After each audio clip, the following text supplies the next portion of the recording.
Iain has the entertainment news. It's me and Amir. Let's just say things are very, very tense. And look, we're on television, Amir, so they've given us strawberries. Do you see what they've done? Love one? Yeah, go on. They don't taste as nice as the ones that we stole in the jungle. Amir and I love each other, and I'll be back up after the adverts, and we'll be having a boxing match or something. That's something like that. Beautiful.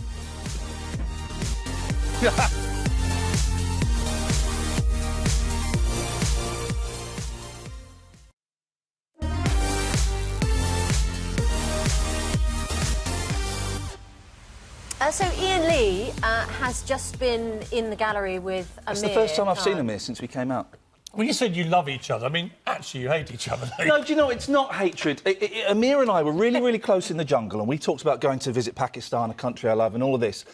And he was the one I felt the most betrayed by, because when we came out, I saw clips of him lying about me and, you know, being a bit of an idiot. Did you know, right, the strawberries and cream incident? Yes. Where he encouraged you, it's his idea. to me, Yeah. to eat the strawberries and cream, which you'd Yes. won in a Dingo Dollars It sounds so silly prize. saying all this out no, loud now. I know, but I remember watching it, and he encouraged you to eat them. Yes. And then when you went back to camp, you were going to keep it a secret. Yep.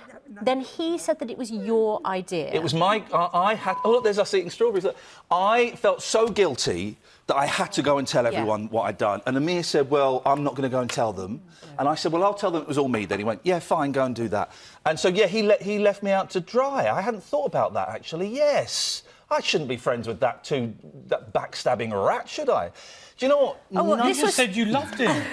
None of it matters. At the time, it all seemed so important. And I was going to ask you that. I mean, look, Go for on. someone like me, I barely watched it, right? Yeah. I don't really watch stuff I like watched that. every night. But Every my night. point is that when you're in that bubble, I've been in a reality show, I did Celebrity Apprentice in America, right? yeah. When you're in it, it feels like it's the only thing that anyone is talking about or caring about. Actually, when you're outside the bubble, you think, look at these half-wits all doing their thing. Everything becomes so important in there. Who's drying their pants? Who's got the... Everything is this massive thing. And yet you come out and you get a bit of space between you and the show, and you go, well, it doesn't matter, it was a silly show. Do you feel better or worse for the experience?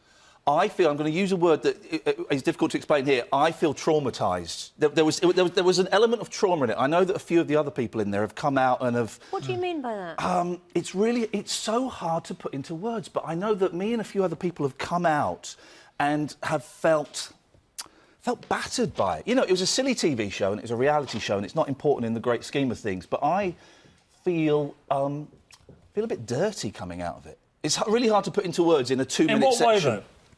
In what way? You can have more than 2 minutes. Because of the treatment that you felt you suffered? Because of the treatment I suffered, but it's such a surreal, intense experience. There's mind games going on the whole time. When you go from the camp to a trial, you have blankets over your heads and you drive in blackout vehicles, and it's like being in Guantanamo being a Bay. hostage. It is, and to be in that environment for 3 weeks...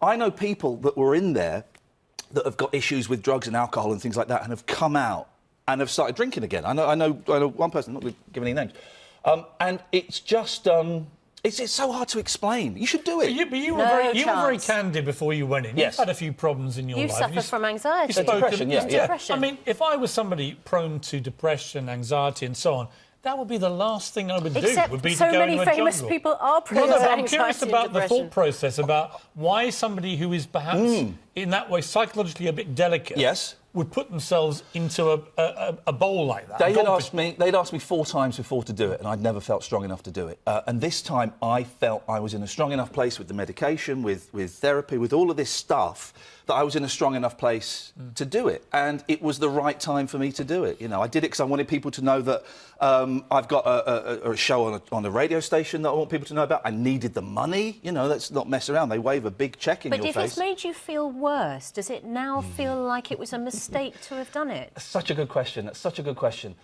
No. Overall, I'm glad I did it. But it has, you know, I need to go and sit in a room with a guy for an hour a week for a few weeks.